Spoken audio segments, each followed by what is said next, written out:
आप बनाए रखें, आगे डिटेल्स आपसे लेने के लिए फिर संपर्क करेंगे। और मणिपुर में भड़की हिंसा, जहां आदिवासी आंदोलन में मणिपुर ऐसा सुलगा कि कम से कम 50 लोगों की अब तक मौत हो चुकी है। 100 से ज्यादा लोग इसमें जख्मी हुए हैं। और पहाड़ी में धीरे धीरे हिंसा तो थम गई, लेकिन तनाव अभी भी बरकरार है। अब बात सबसे बड़ी चुनौती की, ये मणिपुर में फंसे हुए दूसरे राज्य के लोगों को बाहर कैसे निकाला जाए। खबर यह है कि मध्य प्रदेश के 25 से ज्यादा लोग इस वक्त मणिपुर में फंसे हुए हैं। लिहाजा अब प्रदेशवासियों के रेस्क्यू के लिए शिवराज सरकार स्पेशल प्लेन भेजेगी, जिनसे लोग अपने घरों को लौट सकें। पूरा शेड्यूल क्या है, किन किन जिलों के लोग घर लौटने का इंतजार कर रहे हैं, जानकारी दे रहे हैं हमारे सहयोगी अनुराग श्रीवास्तव। में आरक्षण की हिंसा के बाद वहां फंसे मध्य प्रदेश के लोगों को निकालने की कवायद तेज हो गई है। मुख्यमंत्री शिवराज सिंह चौहान ने मणिपुर के मुख्यमंत्री से फोन पर चर्चा की है। उसके बाद सरकार अब वहां फंसे सभी छात्रों और दूसरे लोगों को निकालने की कवायद में जुट गई है। राज्य सरकार को अब तक मिली जानकारी के मुताबिक 20 छात्र और दूसरे लोग वहां पर फंसे हुए हैं। सरकार इन्हें रेगुलर फ्लाइट के जरिए मणिपुर से कोलकाता होते हुए भोपाल लाने की कवायद में जुट गई है। प्रदेश के गृह मंत्री नरोत्तम मिश्रा ने कहा है कि रेगुलर फ्लाइट के जरिए सभी युवा छात्रों को वहां से निकाला जाएगा। कुल मिलाकर मणिपुर की घटना के बाद राज्य सरकार अपने लोगों को सुरक्षित निकालने की कवायद में जुट गई है। और बढ़ते आगे अब रुक करेंगे नक्सल प्रभावित जिला सुकमा का, जहां दंतेशपुर इलाके में डीआरजी के जवान और नक्सलियों में मुठभेड़ हो गई। इस मुठभेड़ में 8 लाख का इनामी नक्सली गोलापल्ली एसओएस कमांडर मड़कम एर्रा और 3 लाख के इनामी एर्रा की पत्नी पोडियाम भीमे के मारे जाने की खबर है। सुरक्षा बलों को ऑटोमेटिक हथियार समेत भारी मात्रा में आईईडी भी बरामद हुआ। सुरक्षा बलों को लीड मिली थी कि ये नक्सली अरनपुर जैसा हमला प्लान कर रहे हैं, और इसके पहले कि वो कुछ कर पाते, सुरक्षा बलों ने उनके नापाक मंसूबों को नाकाम कर दिया। और इतनी बड़ी एक कामयाबी है नक्सल विरोधी अभियान की दिशा में। जानकारी दे रहे हमारे सहयोगी सतीश चांडक। के बेजी थाना क्षेत्र के दंतेशपुर इलाके में लगातार माओवादियों की सूचना के बाद सुकमा जिले की डीआरजी टीम को ऑपरेशन के लिए उतारा गया है। कल रात के ऑपरेशन की कमाल खुद एसपी सुनील शर्मा संभाल रखे थे। उसके बाद जो है कल रात की ऑपरेशन दंतेशपुर इलाके में उतारा गया। उसके बाद जो है जैसे ही डीआरजी के जवान उस इलाके में पहुंची तो आज सुबह 5 और 6 बजे के बीच माओवादियों ने घात लगाकर फायरिंग करनी शुरू कर दी, जिसका जवानों ने जवाबी कार्रवाई की और करीब 1 घंटे तक दोनों ओर से फायरिंग हुई। उसके बाद जब इलाके की सर्चिंग की गई तो मौके से 2 माओवादियों के शव बरामद हुए, जिसमें बताया जा रहा है कि एक माओवादी एलोस कमांडर एर्रा मड़कम एर्रा था, जिस पर 8 लाख का इनाम था। वहीं दूसरी जो शव है वो महिला नक्सली का था, वो एर्रा की पत्नी भीमे थी, जिस पर 3 लाख का इनाम था। बताया जाता है कि मड़कम एर्रा पर बीते 1 साल तक करीब 25 मामले दर्ज हैं और साथ साथ 8 लाख का शासन की तरफ से इनाम रखा गया है। और इस इलाके में लगातार दोनों की सक्रियता थी, जिसके बाद जो है सूचना के बाद एक बड़ा ऑपरेशन लॉन्च किया गया था और इसकी कमान जो है खुद एसपी सुनील शर्मा संभाल रहे थे। और दोनों शवों को जिला मुख्यालय लाया जा रहा है, जहां पीएम के बाद में परिजनों को सौंपा जाएगा। वहीं मौके पर जो है भारी मात्रा में विस्फोटक सामग्री और हथियार भी बरामद हुए हैं। और जैसे ही पुलिस वापस कैंप पहुंचेगी उसके बाद एसपी सुनील शर्मा इस पूरे मामले का खुलासा करेंगे कि आखिरकार उन्हें कैसे सूचना मिली और किस तरीके से जो है ये कार्रवाई को अंजाम दिया गया। सतीश चांडक, न्यूज 18 सुकमा।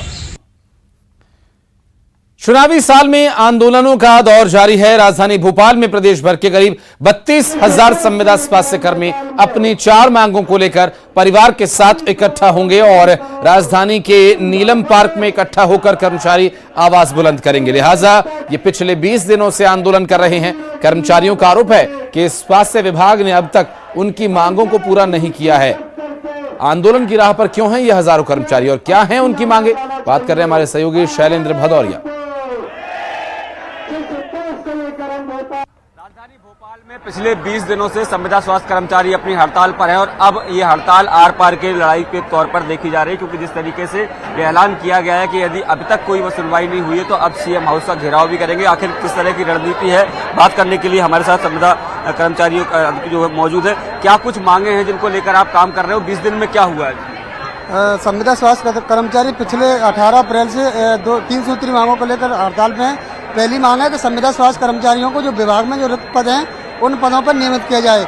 जब तक नियमित नहीं किया जाता तब तक 5 जून 2018 में सामान्य प्रशासन विभाग द्वारा एक नीति लागू की गई थी, जो रेगुलर कर्मचारियों को जो मानदेय दिया जाता है उसका 90% वेतनमान दिया जाए एवं CHO कैडर को MLHB कैडर के तहत नियमित किया है। दूसरी हमारी मांग है, जो राष्ट्रीय स्वास्थ्य मिशन से हटाकर 15 वर्षों तक राष्ट्रीय स्वास्थ्य मिशन में जो सेवा दे चुके कर्मचारियों को जो आउटसोर्स किया गया था, उन्हें तत्काल पुनः मर्ज किया जाए एवं पद समाप्ति के कारण निष्कासित किए गए कर्मचारियों को भी वापस लिया जाए।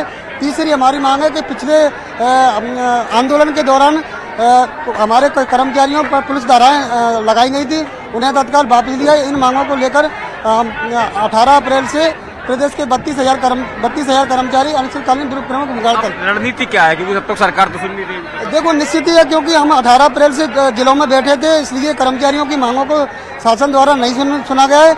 इसलिए मध्य प्रदेश के संविदा कर्मचारियों ने सोच लिया है कि अब की आप भोपाल भरो आंदोलन किया जाएगा, भोपाल में ही डेरा डाला जाएगा। जब तक आदेश जारी नहीं किया जाएंगे तब तक कर्मचारी भोपाल में ही रहेंगे। तो आप देख सकते हैं कि पूरे प्रदेश भर से जो संविदा स्वास्थ्य कर्मचारी अपनी विभिन्न मांगों को लेकर यहाँ राजधानी भोपाल में पहुंचे हुए हैं। उन सबकी ये मांग है कि जब 2013 में ड्यूटी बढ़ा दी गई थी, लेकिन अभी तक 10 साल का लगभग समय हो गया, उनका नियमितीकरण नहीं किया जा रहा। देखना होगा कि चुनाव के साल में क्या सरकार इनकी मांगें पूरी करती है या फिर इस तरीके से आंदोलन करते रहेंगे। कैमरा मौसम खान के साथ सलीम सिंह, BJP भोपाल। और मुंबई के पास अमरनाथ में आज बागेश्वर धाम के पंडित धीरेन्द्र कृष्ण शास्त्री की हनुमान कथा जारी है। बागेश्वर महाराज की सभा से पहले वंचित बहुजन अघाड़ी ने पुलिस से शिकायती पत्र दिया और इसके बाद पुलिस ने धीरेन्द्र शास्त्री के नाम एक नोटिस जारी किया।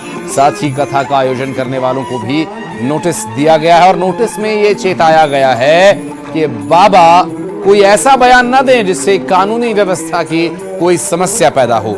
एक तरफ बाबा के प्रति लाखों लोगों की अगाध श्रद्धा है और दूसरी तरफ पुलिस का ये नोटिस।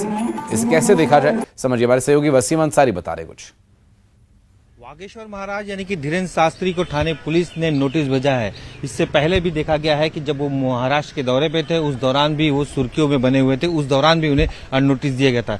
महाराष्ट्र के थाने में 3 दिन का ये कार्यक्रम है, जिसकी शुरुआत हो चुकी है। 7 मई को हनुमान कथा हुई और उसके यानी कि आज 8 तारीख को बाकायदा शाम में दिव्य दरबार लगाया जाएगा और आखिरी जो दिन है 9 तारीख का, उस वक्त भी हनुमान कथा की जाएगी। ये 3 दिन के कार्यक्रम में काफी बड़ी संख्या में उनके भक्त हैं, जो दूसरे स्टेट से भी महाराष्ट्र में थाने पहुंच रहे हैं। अंबरनाथ के शिवाजी मंदिर में पूरा कार्यक्रम रखा गया है और जिस तरह से हमेशा से सुर्खियों में धीरेन्द्र शास्त्री बने रहते हैं, उनको लेकर अंधश्रद्धा निर्मूलन ने जो अपनी शिकायत है दर्ज कराई है, जहां पे उन्होंने कई तरह की बातें पुलिस विभाग को कही है। उसी के आधार पर शिवाजी नगर पुलिस थाने ने बाकायदा उन्हें नोटिस भेजा है धारा 149 के तहत। और ये खास करके जो आयोजक है उन पर भी पुलिस की निगाहें बनी। इस नोटिस के जरिए साफ तौर पर यह कहा गया है कि किसी भी तरह का कोई ऐसा बयानबाजी बाबा ना करें जिसकी वजह से महाराष्ट्र में तनाव की स्थिति पैदा हुई और 2 समुदाय में कहीं ना कहीं नाराजगी हो, उसका असर तनाव भरा हो सकता है। इसका ध्यान रखने के लिए उन्हें धारा 149 के तहत नोटिस भेजी गई है। ये नोटिस के बाद जो भक्त हैं, उनकी जो संख्या है उस पर भी पुलिस की जो नियंत्रण होगा कि किस तरह से इंतजाम किए गए हैं और बड़ी संख्या में अगर वहां लोग आते हैं तो मंदिर प्रशासन ने किस तरह से उनके लिए सारी चीजें रखी गई है। इससे पहले भी देखा गया था जब बाबा मुंबई में आए थे, उस दौरान उन्होंने जिस तरह से यहाँ के संत को लेकर जो बातें की थी, बयानबाजी की थी, उसे लेकर लोगों में नाराजगी थी और कई तरह के एक राजनीतिक माहौल भी साफ तौर पर देखने मिला था। लगातार सुर्खियों में बने रहने वाले बाबा को एक बार फिर पुलिस की नोटिस भेजी गई है ताकि किसी भी तरह से कोई दिक्कत ना हो और 2 समाज के बीच में किसी भी का तनाव ना हो।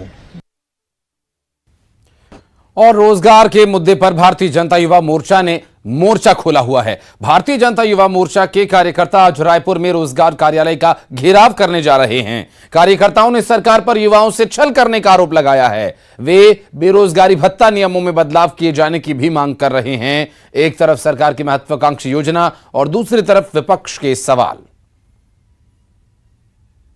युवा मोर्चा बेरोजगारी भत्ते को लेकर आज राजधानी रायपुर में रोजगार कार्यालय का घेराव करेगी। भाजयुमो ने पूरे प्रदेश में बेरोजगारी भत्ते को लेकर मोर्चा खोला है और अब तक 14 जिलों में भाजयुमो जो है आंदोलन कर चुके हैं और अब राजधानी रायपुर की बारी है। भारतीय जनता युवा मोर्चा राजधानी रायपुर में आंदोलन करने से पहले अंबेडकर मूर्ति के सामने सभा होगी और इसके बाद रोजगार कार्यालय का घेराव किया जाएगा। इस आंदोलन में भारतीय जनता युवा मोर्चा के प्रदेश प्रभारी आलोक डंगस भी शामिल होंगे। वहीं भाजयुमो का आरोप है कि सरकार बेरोजगारी भत्ते के नाम पर युवाओं को छलने का काम कर रही है और इसके साथ ही बेरोजगारी भत्ता पात्रता के लिए जो तमाम कंडीशंस बनाए गए हैं उसको हटाने की मांग कर रही है और इसी के विरोध में भारतीय जनता युवा मोर्चा आज एक बार फिर सड़क पर उतर आई है। कैमरामैन राजेंद्र सिंह के साथ तनु वर्मा, न्यूज़ 18 छत्तीसगढ़ रायपुर। और रायपुर से बड़ी खबर आपको बता दें, 15 मई को जारी हो सकते हैं 10वीं और 12वीं कक्षा के नतीजे। परीक्षा परिणाम जारी किए जाने की जानकारी दी जा रही है। 15 मई को अनुमानित तिथि बताई जा रही है। दरअसल 95% उत्तर पुस्तिकाओं की जांच